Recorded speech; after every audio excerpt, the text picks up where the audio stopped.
Sanibonani football lovers, welcome to Sporty Wangzigama la Bongosi. Thembe ukuthi nikahle niyaphila. Ngaphambi ukuthi ngiqale, please ningakhohlwa to like the video and subscribe to the channel. Uma ususubscribe ke ungakhohlwa ukungishare ngo-like. Kungawenza omkhulu umehluko futhi ngingabonga kakhulu. Tanko. Asivele sihlala utabeni. There are players that are playing for Kaizer Chiefs.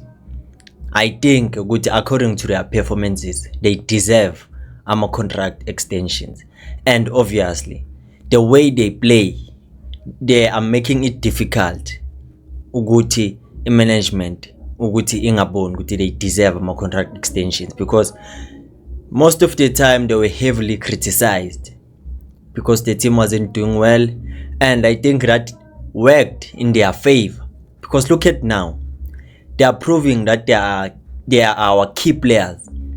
Especially a player like Dylan Solomons, a player like Brendan Peterson and Uzita Kunik. That shows ukuthi we cannot put a good man down. It's all about courage and mentality. With how strong are you in order for you to pick yourself up whenever it is difficult in some game. Because Peterson so far has 19 sheets, I think in 13 outings ku Betway Premiership. Look at Uzita Kunika, he is rock solid at the back. Solomons, the arrival of Munyane, push him ukuthi abe the best version of himself, because we are seeing a different kind of Solomons that we didn't think ukuthi he can offer us that natural. So the important thing is to focus on making sure that the team does well, because we know very well that giving them contract extensions, at some point it will come down to questioning the fact that are they playing this way because they really improved, or they are playing to get a contract extension. Because we know that if someone has something to play for, he'll put his all. So the question that I've asked, there's only one way for it to be responded or to be answered, is when they get to be given a contract extensions, and then we'll see, we'll take it from there. Good to know kahle vele they've improved, because I think when you look at them play, it shows that there's something in them that changed. Maybe winning that Nedbank Cup changed the way they view things, their perspective. But I'd also say the team, it is improving. It's just in your if you can look at the performances and you look at the results, you cannot say the same thing, because performances are good but results are not that good, because you can't draw 6 games or you could have won those games, but it's part of football. So I don't know what do you think in the comment section. Do you think it is a good idea for them to be given contract extensions? Because it's not only them, there's also players like Pule Modi, players like Ox Mthetho. Now Ox, I'd say ukuthi nanyamfaka lapho kule category labantu labo that I think they deserve a contract extension, especially for a player that is always eager to learn, the player that is pushing himself in order to grow, to improve. That shows about the kind of a player that he is. He is coachable. So coaches like to have players like that, even though talent may not be on his side, but what is important is the heart and the grit. So we are still talking about those players. We know we have a player like George Matlow.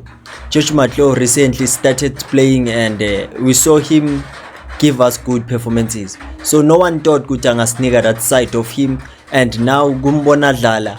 So now it makes sense with why he was starting, because according to Isoka P to Peter Dutoit said the Kaizer Chiefs are punishing Induna Ndawo Ucele. So I don't know how true is that. So it simply means that's why we were seeing Matlow starting a game. So it simply means he's slaughtering in for Ucele, because we see he's being deployed as a 6 at some point. He interchanges positions with Umaboy Adlale as an 8 and Abuye drop it. But the important thing is that for him, I think it might be a little bit too late ukuthi bam-extendele, because if it wasn't for last season ukuthi bawin i-trophy, I think ngabe bamdedelile. And we know ukuthi for a player like uMatlou, injuries have hindered his progress.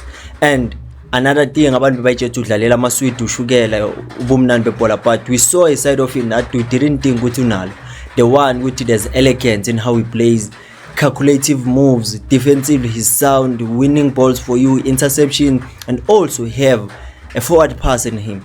But the important thing ukuthi let's not allow the team not getting results ukuthi singawubona umsebenzi wabo, because we see ukuthi they can dominate games, but the important thing is ukuthi let those games that they dominate, let them win them convincingly, so that we can know ukuthi there's evidence ukuthi they are doing good. Because if you can tell someone Kaizer Chiefs idlala kahle, uzokutshela ukuthi ibhola elihle likunisa games, of which it is true. Into ebalekile it is a win. That's why umuntu angeza angayibuki game makade ubheka lokho yabo Orlando Pirates iphezulu, akasabuza ukuthi idlale kanjani, kwenzakaleni, korama offside angakhi, kube nama controversial decisions angakhi, but the important thing ukuthi bayawin, same as iKaizer Chiefs. So according to you, nyazi Chiefs niyayithanda ngenhliziyo zenu zonke, that's why you have what, a golden black blood. But kulama players that I've mentioned, who do you think deserve a contract extension?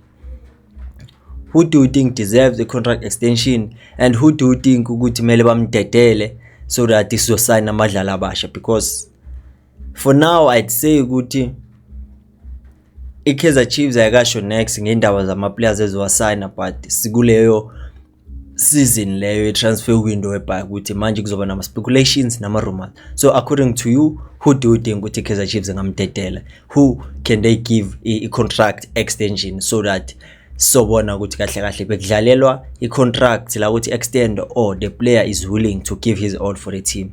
So singayibona sesiyibona siyaphambili. Even a player like Gaston Sereno singamkhohlwa naye, nimbekaphi kule list le, makahambe or akarenew?